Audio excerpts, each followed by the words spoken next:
Welcome, ladies and gentlemen. Welcome to the Live Free Now show, bringing you the news, views, tips, and tools you can use to live a free, prosperous, and healthy life. Today, we're rocking and rolling, moving and grooving. My name's John Bush, and we got my lovely co-host here.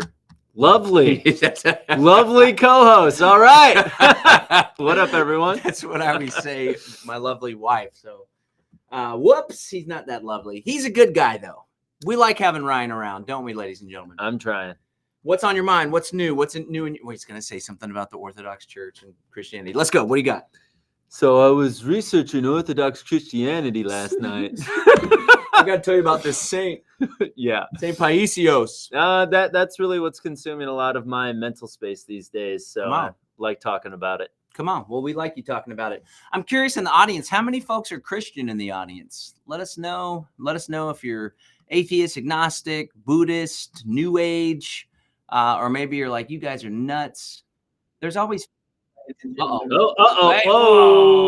there's always folks that are militant one way or the other. But either way, we're trying to spread the good word and fight the good fight and all things that are good. All right. Well, we're going to go ahead and get to the conspiracy corner because the conspiracy corner is the bulk of the program today. But first, I want to thank you guys for tuning in to the show. I want to thank you for watching regularly, whether you're checking us out on YouTube, on X. We are going to be also streaming to Odyssey here pretty soon. And I want to shout out our livefreenow.show podcast audience. So if you're a podcaster, if you listen to podcasts in the car, that's my favorite way to listen to stuff. What about you, Brad Guy? You're a podcast guy, right? I've been listening to the Bible in the car, audiobook style, cranking through. Looks like I should be finished with it by the end of May at my current pace. But yeah, in the car, who was it that said that your car should be a library on wheels? Nice. So yeah, just take as much time as you can to learn while you're doing mundane tasks.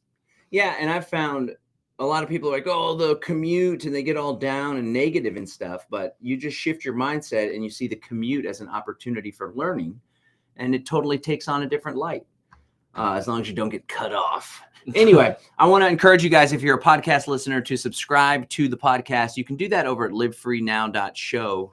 livefreenow.show, where we have links to subscribe. Let me share the screen here.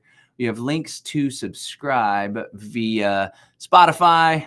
I'm a big Spotify guy. I like Spotify, Apple Podcasts, Google Podcasts, and Stitcher as well. Again, that's livefreenow.show. If you're a fan of the show, also, we want to encourage you to share that with your friends so we can spread the good word here on the program. Alrighty. Okay, let's get down to it. So today, a good chunk of the show is going to be, ready, right, guy? The Conspiracy Corner. Woo! Woo! Synagogue of Satan. Whoa! We need to do a whole one on the Synagogue of Satan. Hey. Yeah. There's some gematria there, too, with the Synagogue of Satan. He's a gematria guy. You know, your Wes Huff guy is not a numerology gematria guy. Because he said, like, some of the people that he debates are all like, well, there's these letters and blah, blah, blah. He's like, he has the same rebuttal that I do. You can make numbers and symbolism out of anything. Anyway, we'll do it. That was going to be the first Concorn. It was going to be the first Concorn, which is the internal thing for the Conspiracy Corner. Anyway, I'll just make one quick argument. One? And then we're going to hit the Concorn. All right. He's got two. Two really quick things. 1.5. So in regards to gematria, you can't make First of all, what is that? People don't. Gematria is a system of using letters and numbers. And then when you have a word, you have a number, right? So like if you do Ryan P. Maniti, what's on my debit card and license and stuff like that, it equals 72. And I was born on 2/7. So in most of the world, that date is written 7/2. I think it's kind of interesting. But there's a number of ways that you can go about it. Basically, the simplest... A number of ways? It's true. The easiest way to remember it is ABC 1, 2, 3. So A equals 1, B equals 2, C equals 3. And then you add up a word with its various letters and the numbers associated to those letters. And then it gives you a sum, a value. And then you can compare and contrast different world events, news headlines, and they equal certain numbers. And they typically refer to what they're talking about. They'll reference the same number in the article that is quoted in the headline. So really interesting. But the thing that I'll say about Wes is, I'm not a fan of numerology or astrology. Neither, I don't practice either of those. Although I do recognize that the people in power use numerology and astrology. Again, going back to J.P. Morgan, he said, millionaires don't use astrology, but billionaires do use astrology. So we know that the ruling class, the parasite class, whatever we want to call them, they use those tools. So I follow those tools to see what they might be cooking up for us in the future, which is why I also have my idea that the second half of 2025, things are going to start happening. Shit's going to start hitting the proverbial fan. But that's based on numerology. That's based on astrology. Astrology. Yes. But you don't like astrology. But I would not practice astrology myself. I wouldn't go get an astrological reading done or anything like that. But didn't your guru guy didn't your guy do it based on astrology? He did it based on astrology, but like I said, these elite ruling class types are using astrology to carry out these events. Yeah, but your guy got it directly from astrology, not from the assumption that the elites are using astrology and then therefore second half. Correct. But we should have that guy on the show. We need to do more guests. We should bring him on the show, actually. That'd be try to have Wes Huff on the show. I'd love it. I like that guy. He's a pretty busy guy. Yeah, all right. Ever since he was on Rogan. Conspiracy Corner. Rogan might be in on it in some ways. And if you look at the way that Rogan handled that conversation, I thought it was super piss poor. If you look at the Patrick Bet David interview that he did with Wes Huff, much more information, way deeper dive into the topics that Wes actually studies and stuff like that. But the Rogan interview was like, have you ever looked into this DMT researcher? And Wes Huff is like, no. That's not my bag, bro. If you're not familiar with what we're talking about, Wes Huff is a Canadian apologetic, someone that refutes arguments against the veracity and historicity of Christianity. And he was on Joe Rogan recently after he totally just dominated this kind of new age Jesus guy, Billy Carson. Historicity. I learned that. Well, I knew about that, but Wes Huff uses that term. All right. Yeah. Anyway, all right, let's get on with the conspiracy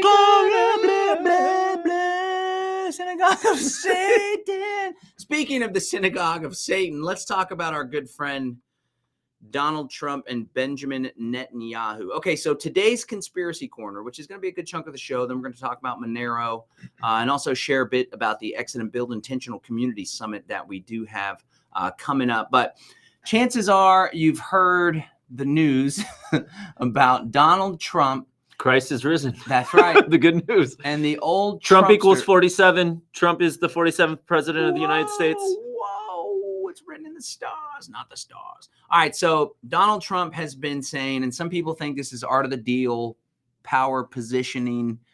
Others think that he's a puppet of Israel. I fall into the latter camp, but it could be a bargaining play to just come strong. Either way, Trump has been saying that we are going to own Gaza. We're going to take Gaza. This is the most recent forceful comments. Let's go and hear right from the mouth of Mr. Orange himself. Let's hear what he's got to say. You said before that the U.S. would buy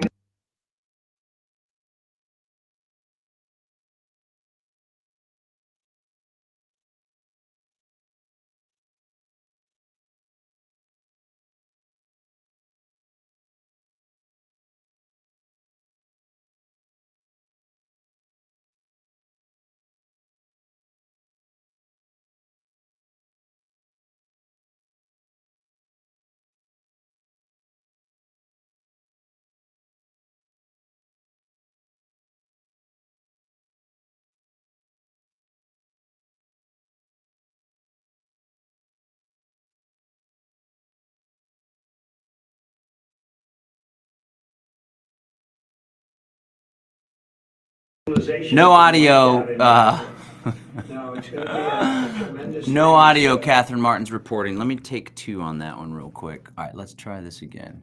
Share screen. Stop screen sharing. Share screen. Thanks, Catherine Martin, our #1 fan. It might be okay. Also share There you tab go. audio. All right, we got to do the tab. All right, here we go. Tab, Brave tab. No, we don't want to do the Brave tab. We want to do to share audio, share a tab or screen. Entire screen. Entire Here we screen. go. There we go. This is it. This is what we want. Here we go.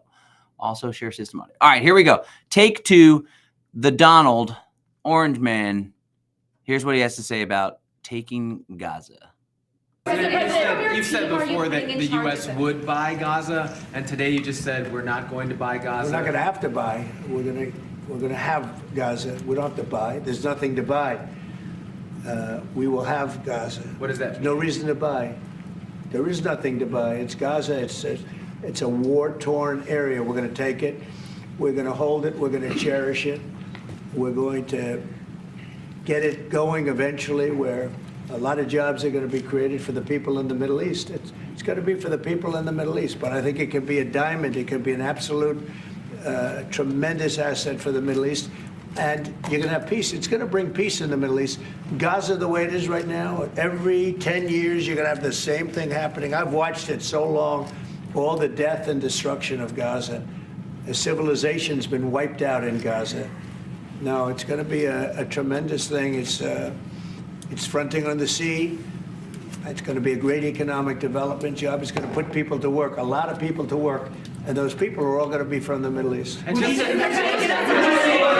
All right, we'll stop it there. Okay, so there's 2 ways that this could be seen. One, there's a lot of people, and there's this mental gymnastics where people that voted or supported Trump will do anything that they can in order to justify his actions, his positions.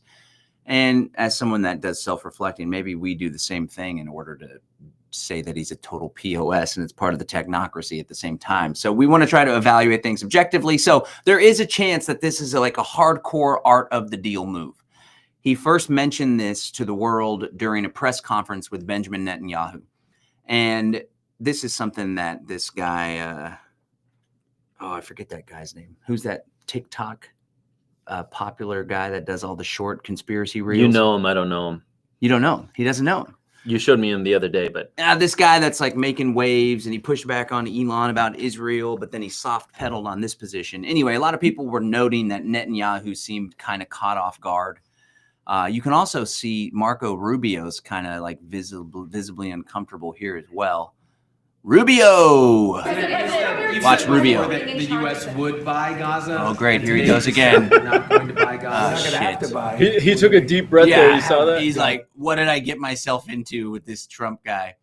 Anyway, so it could be a play. He brought it up with the king of Jordan. He brought it up with Netanyahu. He's bringing it up here again. And the play could be, we're going to just take Gaza unless you Middle Eastern countries get your act together. I do believe the #1 purpose here, so I'm going to get into the conspiracy behind it all, but the #1 purpose, I think, is to rid Gaza of the Palestinians on behalf of Israel. As you're well aware, ever since this October 7th attack, which wasn't a made it happen on purpose, although if you go back even deeper, we get flack on this all the time in our email list just for stating facts. But if you go back even deeper, you see Netanyahu and Israel were like, I wouldn't say happy, but they plan to leverage Hamas in order to foment chaos, in order to create a reason to crack down. Some would even say that they had a role in creating Hamas, much like the United States and the Middle Eastern terrorists, whether it's the Mujahideen, Al-Qaeda, ISIS, right? It's always leveraged by these superpowers. But on October 7th, let it happen on purpose. People know there was a stand down. They know that they had known about it for a year. Israel knew about the plans a year prior. And then there's this operation that Israel talked about employing where they would allow civilians to be killed, if only to not allow Hamas to take captives.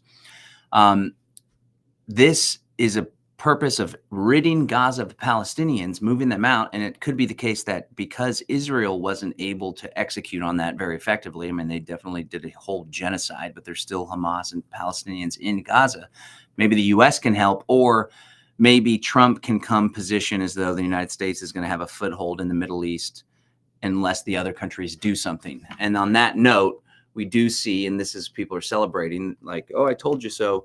We do see now that just shortly after, like a day later from that little press conference we saw, Egypt is now saying they are going to present a vision to rebuild Gaza without displacement. That would mean that the Palestinians stay in Gaza. What Trump's pushing for is to rid Gaza of Palestinians. And there's more and more stories about this. And apparently Egypt is going to have a summit. Okay, so let's dig a little bit deeper because this is all surface level, mainstream media. Let's talk about what perhaps the real plans are for Gaza. It's kind of funny that the Egypt president, his name is Sisi, or like it could be read that way. So that, I mean, you know, just the way that I look at news stories, it's like Egypt Sisi. Thanks for that, Ryan. Thank you. Okay. All right. So Egypt, Sisi, and Jordan are hopping on board apparently. But check this out. This is from the Jerusalem Post, Gaza 2035. So they're projecting 10 years into the future. The plan lays out a 3-step program for returning self-governance and eventually recreating Gaza into the region economy. Now, this is actually a PowerPoint presentation. And this is the actual AI image that was put on here, like this smart city AI image. Now, we don't read Hebrew here, but as you can see, we never will. What they're pushing for is reconstruction, going from the destruction to settlements and rebuilding. And they're aiming to have these little areas, which will be, again, just more concentration camp, essentially, where the Palestinians can live in these little sections, essentially. At least that's what this article Gaza 2035 talks about. So it talks about it's Benjamin Netanyahu and Israel that are pushing for this. So that's one step of the depth of where this is going. All right. The plan also highlighted the historically that Gaza held in the east-west trade routes. So they want to continue trade. They want to establish ports. There's 3 steps to success. The first is humanitarian, plan to last for 12 months. And then they want to move forward. The next stage will be the 5 to 10 years. Move Israeli security responsible to Israel. Move Israeli security responsibility to Israel, while the Arab coalition will create a multi-regional body called the Gaza Rehabilitation Authority. Right. And then stage 3 is self-governance, where Israel would retain the right to act against security threats, but essentially the region would self-govern. Now, of course, this isn't going to be any. It's all about trade as well, much like a lot of the wars in the Middle East and Afghanistan were about pipelines and trade routes as well. So now let's dive just a little bit deeper. This is something that I came across recently. The Coalition for Regional Security. With crisis comes opportunity. Does that sound familiar there, right? Gosh. So a new regional order in the Middle East. It's the Abraham Shield Plan. Okay, the Abraham Shield Plan. Let's see what this is all about. Brother. There's different components of the Abraham Shield Plan. And here's number 1. Closing the front in Gaza, returning all hostages, establishing a technocratic transitional government in Gaza, and regionally led de-Hamasification. There you have it, folks. A technocratic. Israel will work with its regional and international partners to establish a technocratic transitional government in Gaza with regional backing that will provide all civilian services to Palestinians during the transition period. And so as we see, you know, here's the presentation. It definitely looks like a smart city, and it's not just going to be a smart city. Well, I guess a smart city is technocratic in nature. And for those of you not familiar, technocracy, it's a form of government that's ruled by scientists, experts, algorithms, artificial intelligence, Internet of Things.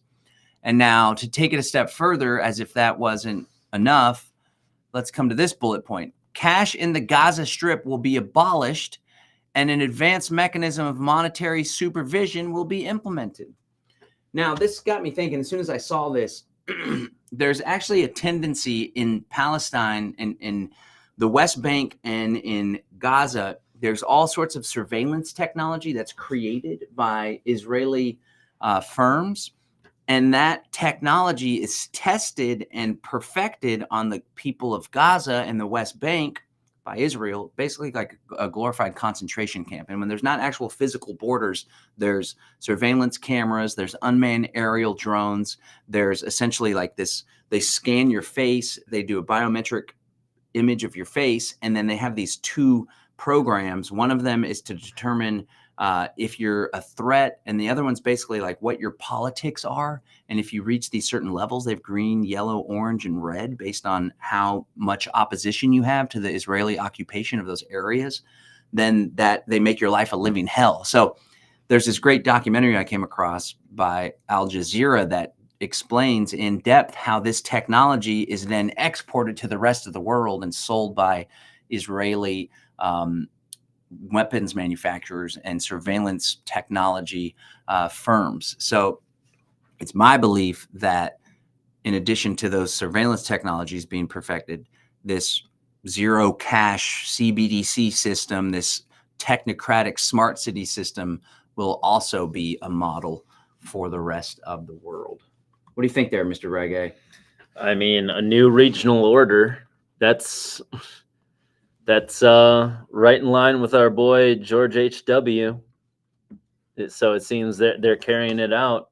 And the big thing that stuck out to me was Trump saying that, what he's saying is in that little blurb there, that it's going to bring peace to the region.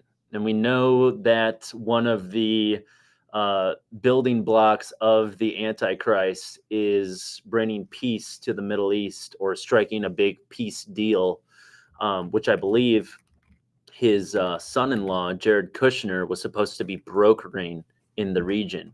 So, I said that Donald Trump was going to be the Antichrist. I'm not sure that that's going to end up being the case, because he's universally loved and all these kinds of things. And that definitely isn't Trump.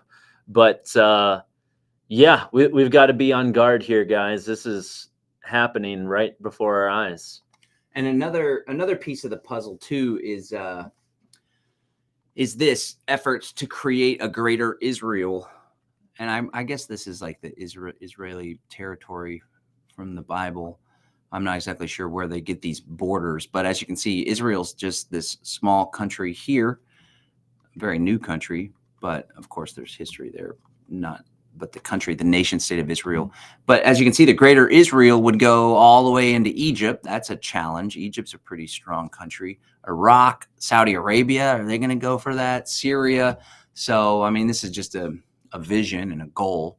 That's not to say that it's going to be a reality, but we do know that Israel has mass influence, and these characters are thinking not in terms of what are we going to do during the Trump election, but how can we leverage the Trump administration in order to push further to these decade, 100-year plans and goals. And I want to encourage people to think on those terms as well. Like, everybody just gets caught up in the monotony of the day. How are we going to pay rent? We got this bill coming up. I just got in this argument with my significant other, whatever it may be. We got to have these big plans and goals for our own lives, our own families, but also as a community, as a freedom community, to carve out our own territory or sovereignty or whatever that may look like. And so when it comes to the Trump thing, back to the Trump thing, we know that the Trump campaign received hundreds of millions of dollars from the Adelton family and other families and all sorts of Zionists, which is different just from Hebrews or Jews or Israel. It's a specific movement that aims to get the Palestinians out of there and establish autonomy, complete autonomy in the entirety of the region. And it was the Zionist movement that created the nation state of Israel after the Balfour Declaration, and the Rothschilds had a lot to do with that as well. And on top of that, the entire Trump administration is just stacked. The deck is stacked with Zionists as well. And so it's all about make America great. But now that he's posturing this in on all this Gaza stuff, it's like, how could people even be content with it in the least bit? And unfortunately, folks get caught in this weird ego thing where because we supported Trump, our ego's tied up in it now, and we can't possibly allow our ego to be bruised by coming out against it. So, Derek had a great article about the technocrats, how the Trump administration is full of technocrats and Zionists. And of course, in the first few weeks, we do see, these victories and these great things for freedom, but we also see the groundwork being laid for technocracy. And now we see how Trump is playing right into the hands of Bibi Netanyahu. Bibi's great friend. We love Bibi and Sissy. All right. You got any more commentary there? Let's check the comments. Anybody have any comments to share on this? What do you guys think? Is Trump doing an art of the deal power play to push Egypt and Jordan and other Middle Eastern countries to take more of an active role in dealing with this humanitarian crisis and conflict? Or is Trump a puppet of Israel and Netanyahu? And is he going to leverage United States assets, resources, military, money to further Israel's interests? Let us know. Tammy Hill says, hi, guys. Personally, I think it's already planned and worked out. And earlier, the only Catherine Martin said, dye his hair green, and he looks like an Oompa Loompa. Nice. Thank you for that there, Miss Catherine. Let us know in the comments. What do you think? Is this part of a plan?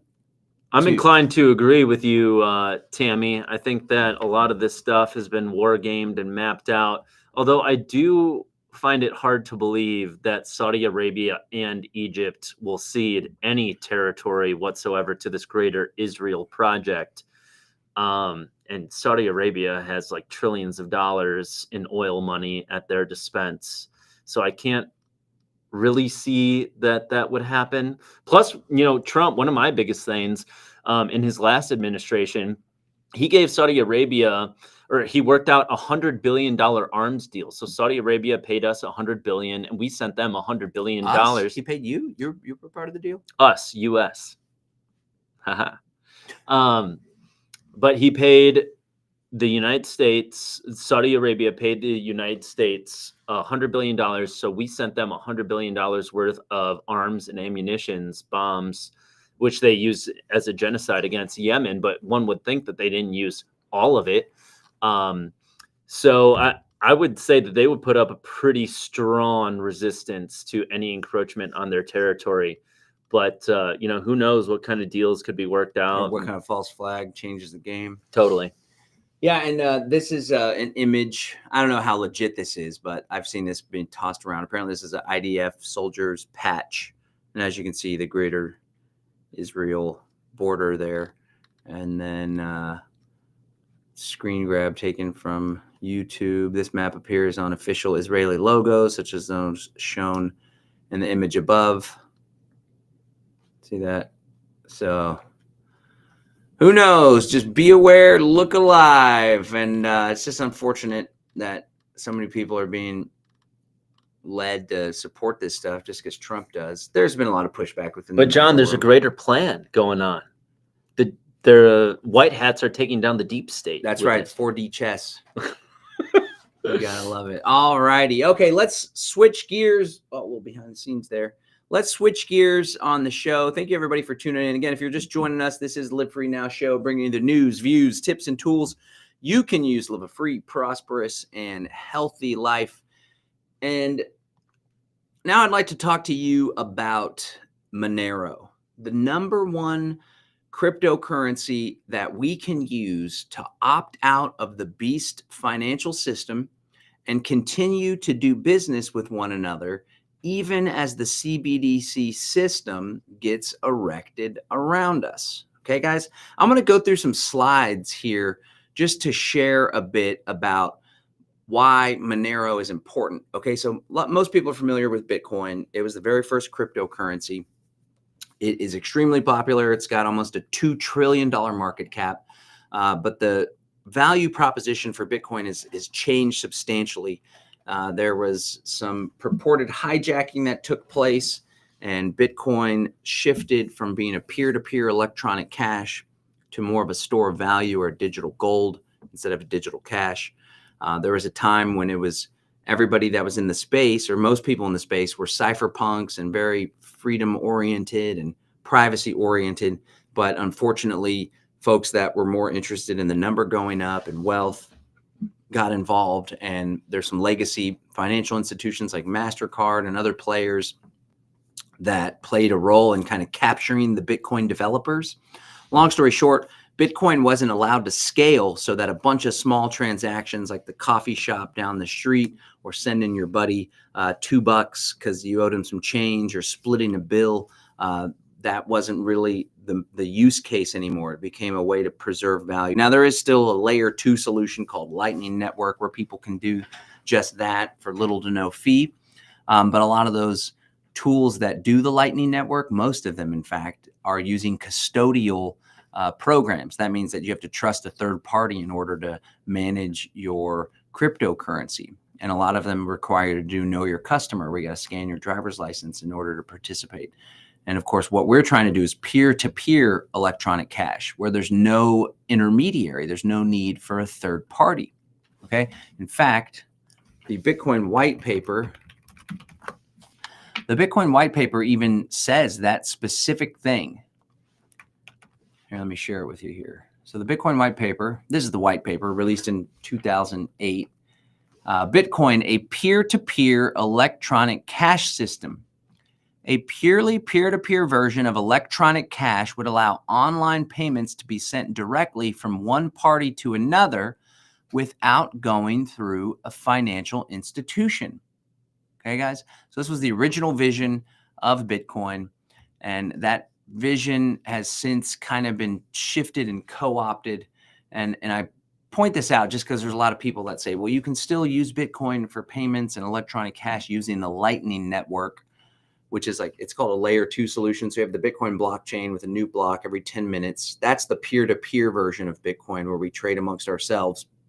Then you have Lightning Network, this layer 2, where basically you can take some Bitcoin, put it into the Lightning Network, and then you trade these Lightning Network Bitcoin tokens essentially amongst yourselves. And then it settles back and you get your Bitcoin back.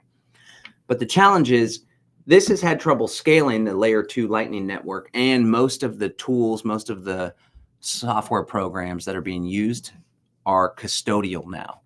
In fact, there was one really popular non-custodial one, but they're like, we don't want to do business in the US because of the regulations. And if it's completely peer-to-peer, you don't even have to worry about regulations. You could basically do whatever you please.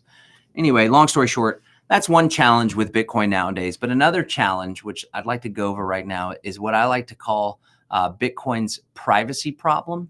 All right. So let me share with you just a little bit about Bitcoin's privacy problem. This actually comes from one of our master classes, the Crypto Agorism Masterclass. So Bitcoin has a privacy problem, and I'm just going to skip through here. The course is all about agorism and how you can use cryptocurrency in order to opt out of the beast system. And we talk about why crypto is a great tool for agorism. But here's Bitcoin's privacy problem. All right. So this is one of the reasons why Bitcoin, as it is now, isn't the most optimal thing for electronic cash, especially when every time you make a transaction, the IRS expects that to be a taxable event. It creates an accounting nightmare. But essentially, the Bitcoin blockchain is transparent, right? So there's a public ledger. Bitcoin transactions are recorded on a blockchain, which is public. It's an immutable ledger, meaning it can't be changed. But the challenge is that every transaction is visible for anyone. And what this means is it shows that this address sent this amount of Bitcoin at this time to this other address. Okay, guys? Now, you can use Bitcoin pseudonymously, but not anonymously. So what's the big difference? Pseudonymous means that it's not necessarily your identity. Anonymous means that it's completely secret. Okay, so anonymous is like you're taking a shower, and there is a cover there. What do you call it? What do you call it? Shower curtain? Shower curtain.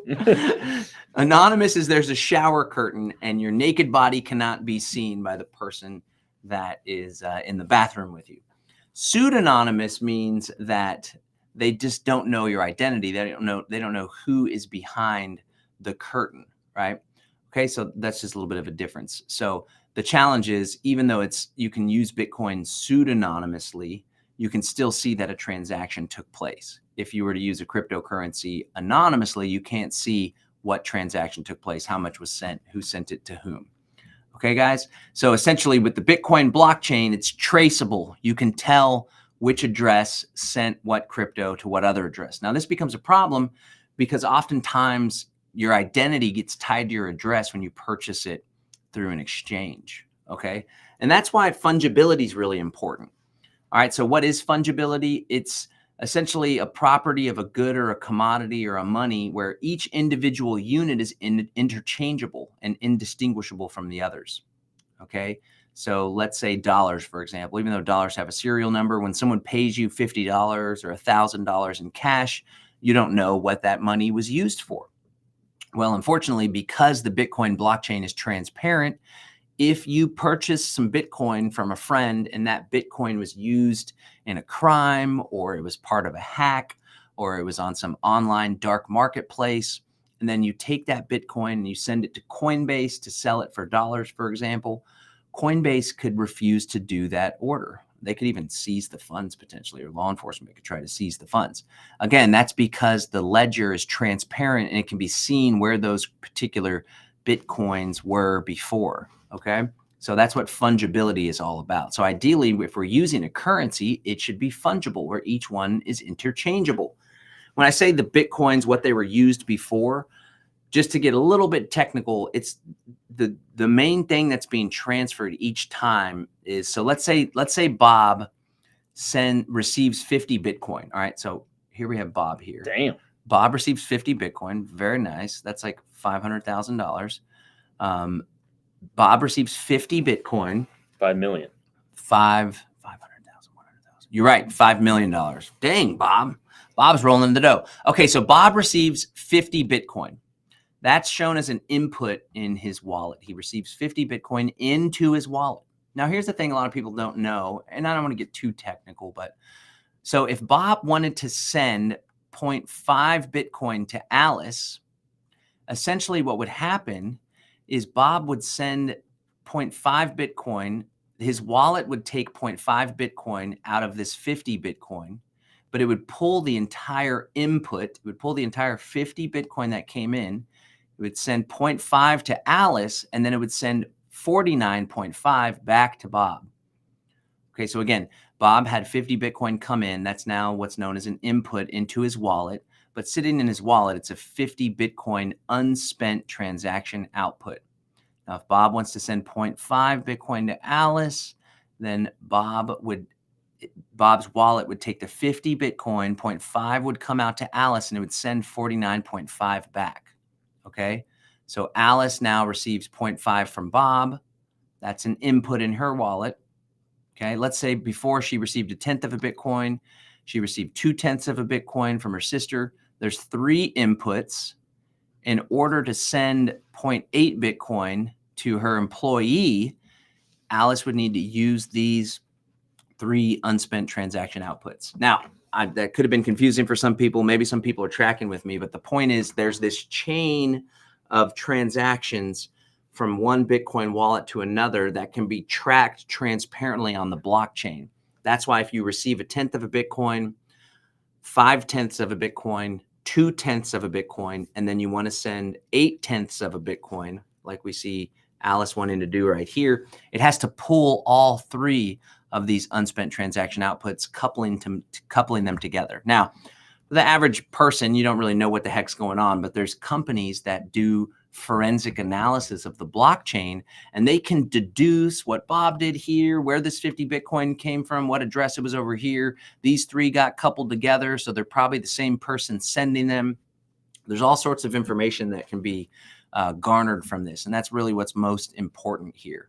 And because the blockchain is transparent, that's what makes things more trackable. Okay, guys?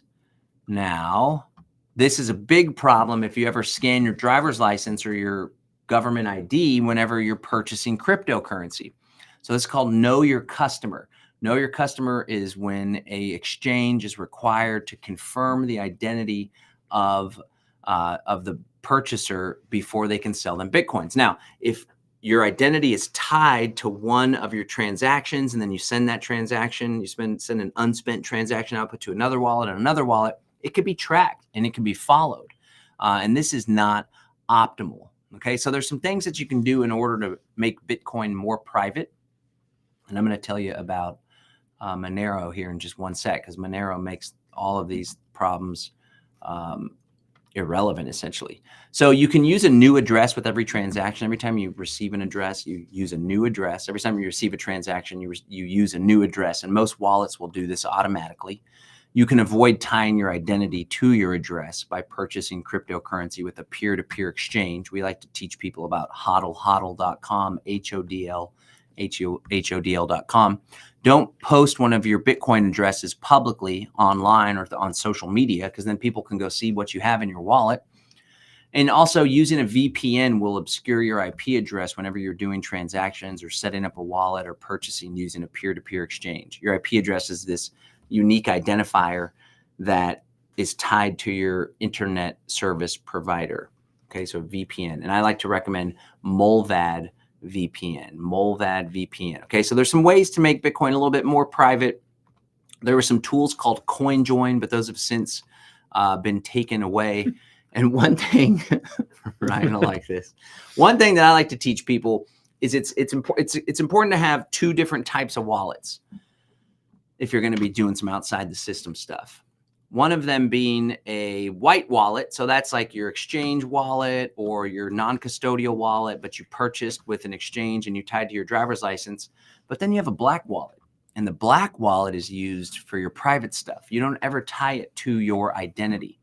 You can kind of liken this to the mafia, right? Because the mafia, they have above board businesses like Satriale's pork store, like their little stock trading racket here.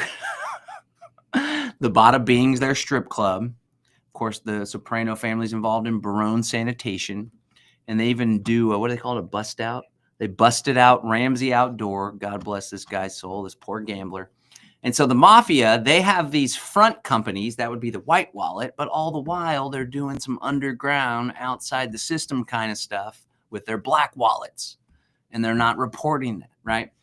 Now, the key difference, of course, between the mafia and we agorists is we are ethical, and we're not going to strong arm someone or use coercion or violence in order to get our way. But nonetheless, there's much to be the Sopranos. All right, so that's white wallets and black wallets. Now, when it comes to using a cryptocurrency, Monero is the best one to use for your black wallets. Let's just talk about some of the differences here between Bitcoin and Monero. Now, Bitcoin, as we shared earlier, is completely transparent and it's pseudonymous. So the transaction history of each Bitcoin can be viewed by anyone via the blockchain, and the users are identified by their addresses, which, if you scan your driver's license, that can be traced back to your identity. Bitcoin is not fungible, meaning the Bitcoin units are not interchangeable. Some of them can be different. Some of them can be tainted. That's the term that's used, tainted by their transaction history. Bitcoin has a lot more adoption than Monero as far as people that are using it in places you could buy it and places that you could sell it. Now, I will say that as far as the peer-to-peer version of Bitcoin, there's fewer people that are using it as far as selling stuff with it. A lot of people are using the Lightning Network now. And Bitcoin is more highly regulated. It's easier to be regulated due to its transparency. Now, Monero, on the other hand, Monero is another cryptocurrency that's been around for several years now. It is private and anonymous. So the transaction details are completely hidden. They are completely unviewable. It's nearly impossible, especially if you play your cards right, to link transactions to real world identities. It is fungible. All right. So every single unit is completely the same as every other unit. There can't be any tainting whatsoever. Now, while it's less widespread than Bitcoin and it's used less, it is making some major gains as far as adoption, especially within our freedom communities. And it's extremely challenging to regulate. There are certain countries that are encouraging these exchanges to ban the selling of Monero, but Monero's price and market cap has still remained strong in spite of being banned and not being allowed to be purchased through normal above board exchanges. Okay, so Monero is a great cryptocurrency. It has some awesome privacy features that make it more private. Among them, ring signatures. This is allowing Monero, when it's sent, the sender's digital signature is combined with other signatures from the blockchain to form a ring. So essentially what this means is whenever you send Monero to somebody, it takes your digital signature, which is normally something that allows all these transactions to be known and tracked and linked together, and it combines them with a bunch of other digital signatures from previous transactions, forming a ring with 16 others, I believe. So this gives you plausible deniability. If law enforcement tries to go look at the blockchain, they don't know exactly what address sent what Monero. All right, so that's privacy for the sender. Then there's something called ring confidential transactions. This rings them together too, combining them, and this makes it so you don't see what was sent and how much was sent, okay? And then finally, there's a stealth address. So this protects the receiver. You give them your Monero address, but it's actually a secret address that's not the actual Monero address. So it's these three features are what make Monero private. Okay, so just for folks that are wanting to onboard into Monero, we recommend Cake Wallet over here at Live Free Academy. You can use Exodus Wallet if you already have Exodus Wallet. Exodus Wallet is a great wallet. Highly recommend it. One challenge, though, it's now a publicly traded company. Doesn't mean if you have an Exodus Wallet, you got to get rid of it or you got to move your crypto elsewhere. But if you're really into privacy, Cake Wallet is built with privacy in mind. Exodus is private as well. It's non-custodial, but if you're getting started, I would encourage you to check out Cake Wallet. It's only on your mobile phone. They do have a beta app on Windows and Mac for your desktop as well, program. So check that out, Cake Wallet. I've met the founder and the developer behind it, met them down at Monerotopia. So Cake Wallet is great. As far as buying Monero, it's a bit more of a challenge to buy Monero with fiat. You can still get it on Kraken in some jurisdictions. That's an exchange, Kraken, Kraken in some jurisdictions.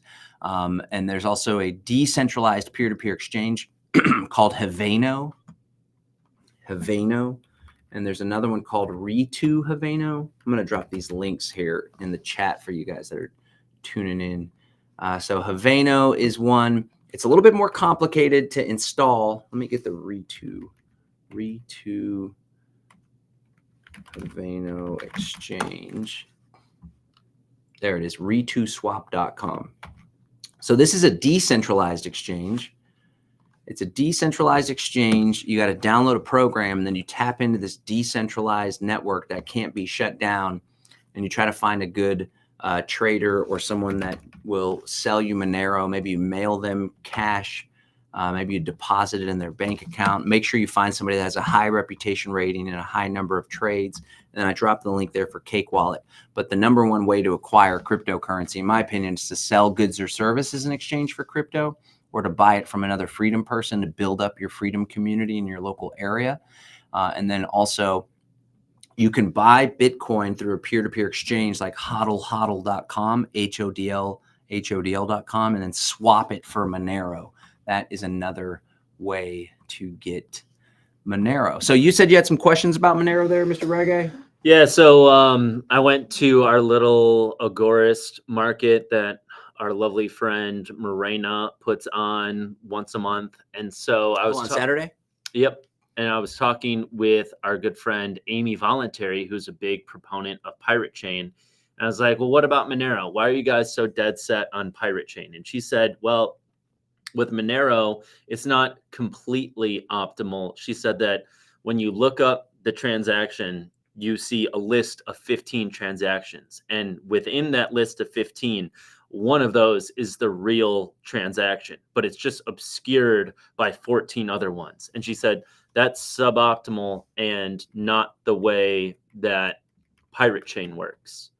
So she was there as a Pirate Chain vendor telling people that this is the number one privacy token, if that's what is important to you. So what would you say about that? I wish I was there. So there's all sorts of stuff to consider. And I know Amy and there's a handful of other folks that are like Pirate Chain maximalists. They're way into Pirate Chain.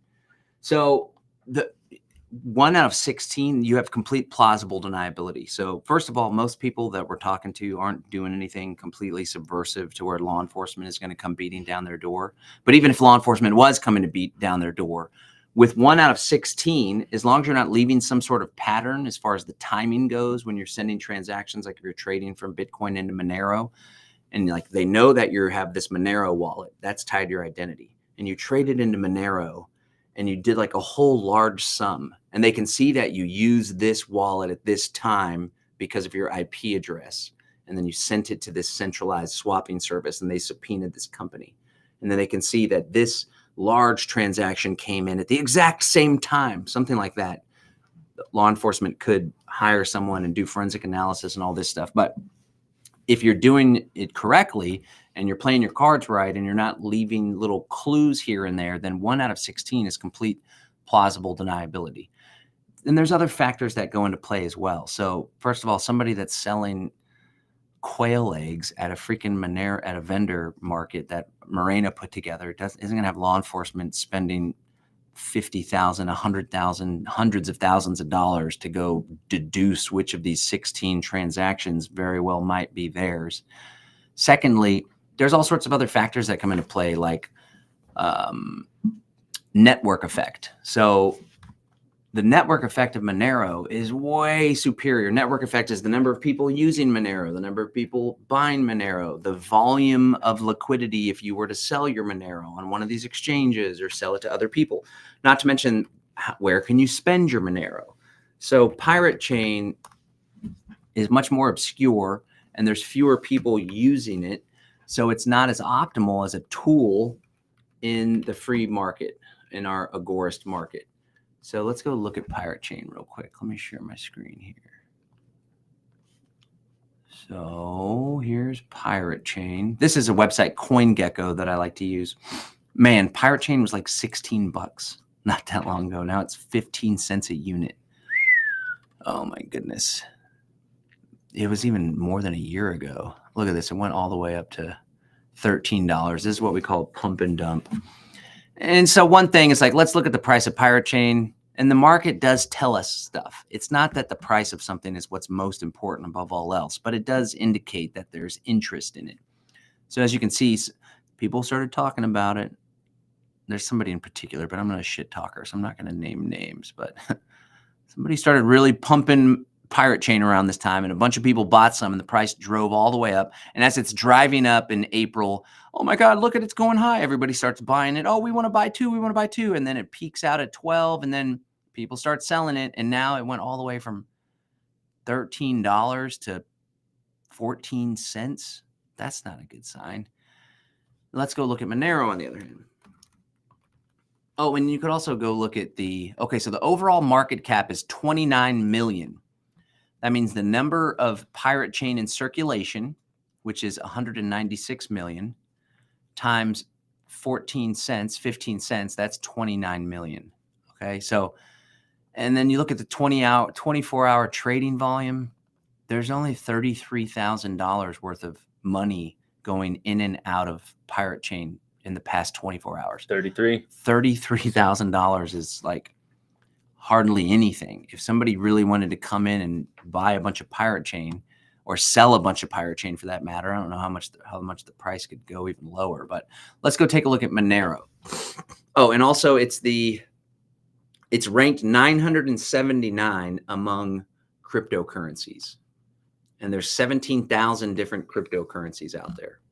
There's arguably more than that. So let's go look at Monero on the other hand. Monero is trading for $226. And if we take a look at the market, let's go back to the same thing so it looks the same. As you can see, the price, now it peaks, and this corresponds with some Bitcoin bull runs. But look how it's on the up and up. It's not this unhealthy, flaccid, like, oh, we had some glory days here. In all reality, we had somebody do a pump and dump scheme and made a ton of money on everyone else's back. And now it's like fading out. You know, like this is not the most attractive cryptocurrency project here. Meanwhile, over here, what does this mean? That the price is on an uptrend, like literally an uptrend. You can chart it. So if we go, let's go to our daily chart here. And this is just a couple months, but you know, going back to October, we got a major uptrend here, which indicates that the price may just continue to keep going up, up and up and up. over the next few months, right? Not necessarily that's going to happen, but it's likely that that's going to happen. And as we can see, the market cap of Monero is 4.18 billion compared to 29 million. How much trading volume? How much money is going in and out of Monero right now? $55 million compared to 33,000.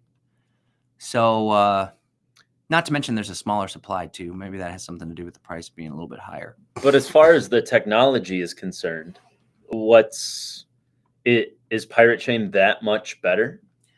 I don't think so. And so Pirate Chain combines Monero's cryptocurrency technologies and Zcash's cryptocurrency technology, which is called ZK Snarks. And that's zero knowledge proof. And so one thing to note is that Zcash is great, and it's the most superior privacy technology, ZK, zero knowledge proofs. That's where you can prove that you sent something to the recipient, but they don't have to have any knowledge of what you did, okay? That is zero knowledge. It's completely, there's no information to even be known by the government. What Monero uses is what's called obfuscation. So it obscures the knowledge that's there. But like Amy pointed out, it's 1 in 16, the ring signatures, 1 in 16 different digital signatures that go along with it, yours and 15 others, which is basically statistically impossible to deduce which one of them is yours. Now, so yes, Zcash, which Pirate Chain borrows from, and the reason why Zcash isn't more popular for privacy stuff is because that privacy feature is optional. So a lot of people are using Zcash without the privacy feature. So, a good chunk of the blockchain isn't private, whereas Monero is all private. Pirate Chain is all private.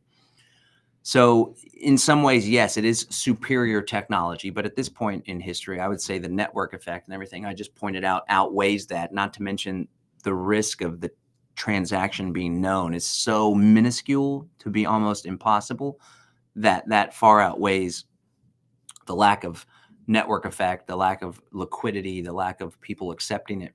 And now here's where the kicker comes in to basically completely end that argument, which is a good argument, a good counterpoint. There's current technology coming out called zero knowledge membership proofs. Let me see. Zero knowledge membership proofs. Okay, so right now what Monero does, zero knowledge proofs, Monero. Let me see. Monero. Bulletproofs. Is that what it is? Zero knowledge. Let me see. Monero. Oh, full chain. Full chain. That's what it's called. Full chain membership proofs. There we go. Okay. So right now, Monero takes your transaction, the digital signature of your transaction, and combines it with 15 others. Great. This is why Monero is the #1 cryptocurrency privacy coin, right? That's good enough for even criminals buying and selling drugs online. It should be good enough for we little agorists buying something for $20 here and there at the farmer's market. But coming up here pretty soon, I don't know exactly when it's going to launch. So again, that takes your transaction and obscures it with 15 others. But pretty soon here, when full chain membership proofs launch, it's going to take your transaction and combine it with every other transaction that's taken place on the Monero blockchain. So now that'll kind of take the wind out of Amy's argument, because it'll go from 16 transactions to 100 million transactions that it combines it with. So when is this projected to be instituted? Let's see. I think relatively soon. Let me try to get some more news. So that's the cool thing, is like it's a constant arms race, cat and mouse game. So let's see. I think it's already being tested. Monero team has announced the initiation of a new privacy feature. This effectively removes various risks and increases the anonymity set from 16 to 100 million. Great article. I'll say. Announcing full chain membership proofs. Let's see what we got here. This might be the same blog we already had. I don't know exactly when it is, but we'll definitely make a stink about it when it happens, because it's pretty exciting. So The point is that every technology has room for improvement. And as law enforcement improves their ability to track, crack, deduce, analyze, whatever, so too does the privacy cypherpunk developer community go from 16 anonymity set to 100 million. So I don't know when it is. I imagine it's going to be, I think it's already being tested. They might already be testing it in beta, but I would say definitely this year. I don't know the exact date though. So that's the thing too. It's like, okay, well, you know, the beauty of it is that's why it's always important never to be a maximalist. That's this term where you're like Bitcoin and Bitcoin only, everything else is crap, or you shouldn't use Monero because Pirate Chain is better. It's like, okay, well, there's no reason why you can't have Pirate Chain and Monero. And then you go to someone like Amy and her crew and they're like, we'll accept Pirate Chain to teach you how to do this or that. And you're like, great, I got $200 worth of Pirate Chain.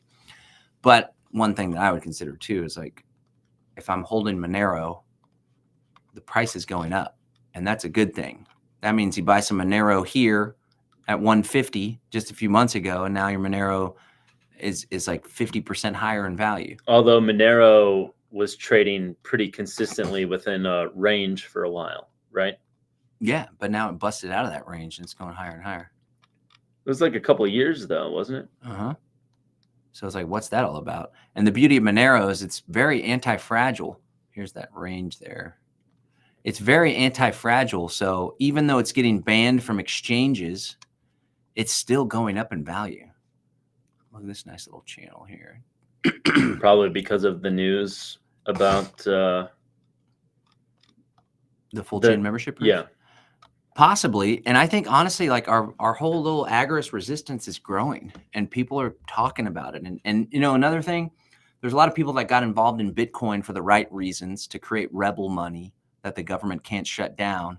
But then Bitcoin got captured. They didn't do any development on privacy on the blockchain, on the Bitcoin peer-to-peer network. And so there's a lot of people that are shifting from Bitcoin to Monero as far as people that are excited about peer-to-peer electronic cash. Okay, cool. Well, there's some info about Monero. Getmonero.org is the website if you want to learn more. Getmonero.org is Monero, a formal Monero website. There's lots of good tools and resources, and also links to the different wallets. And there's a bunch of guides and stuff as well. So I'm a big Monero guy. Pirate Chain's cool too, but this isn't very appetizing here. and I wouldn't put a lot of money into Pirate Chain. It'd be more like a in and out kind of deal. This is a pretty busted out 15 cents, and the $33,000 trading volume is just an indication that there's not a lot of interest. It's much more obscure and it's, you know, little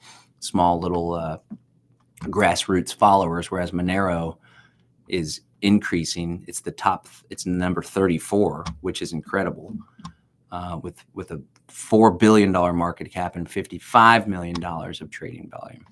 All right. So there's all sorts of different factors to consider, not just which has the superior technology, but market cap is extremely important as well.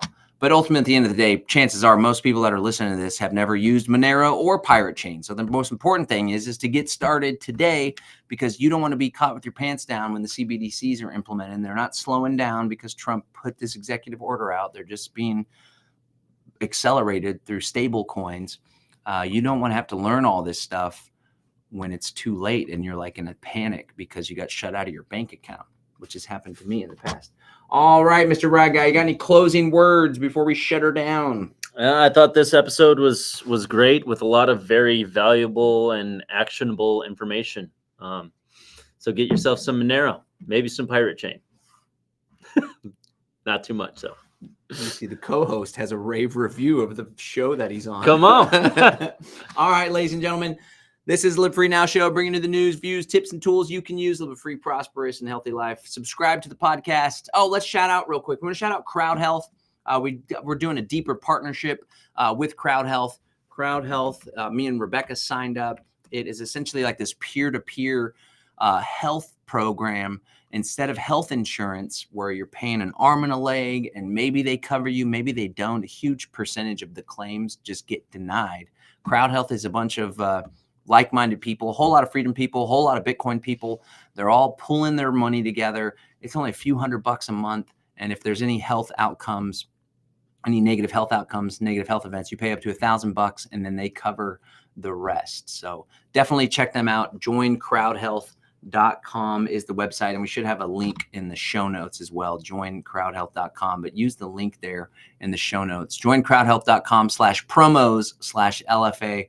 Join CrowdHealth.com/promos/LFA. You can learn how it works. You can talk to an expert. Becca and I signed up. If you use coupon code LFA at checkout, you get 6 months for $99. I also signed up. You signed up? Yep. I didn't know that. Yep. I'm a CrowdHealth member, so happy to be one. He's in.